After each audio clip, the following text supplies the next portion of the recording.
নমস্কার বন্ধুরা, আবারও আপনাদের স্বাগত জানাই মনো শেফের রান্নাঘরে।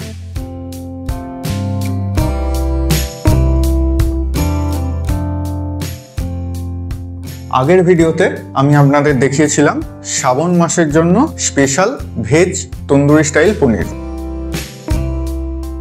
আজ আপনাদের দেখাবো সেই তন্দুরি দিয়েই বানিয়ে নেওয়া মশলা পনির। আজকের রেসিপিটা হবে একদম স্পেশাল, কারণ আমরা এখানে পেঁয়াজ এবং রসুনের ব্যবহার একদমই করব না। মজাদার এই তন্দুরি মশলা পনির যা 100% ভেজ হবে। আপনারা যারা শ্রাবণ মাসে কোনো ভেজ খাবার বানাতে চান তাদের জন্য এটা একদম উপযুক্ত।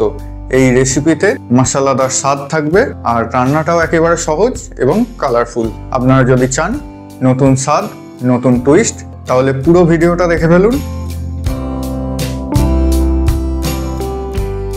তাহলে চলুন শুরু করা যাক আজকের এই অসাধারণ রেসিপি। আর ভিডিওটা ভালো লাগলে অবশ্যই একটা লাইক দিন, কমেন্টে আপনার ফিডব্যাক জানাতে ভুলবেন না।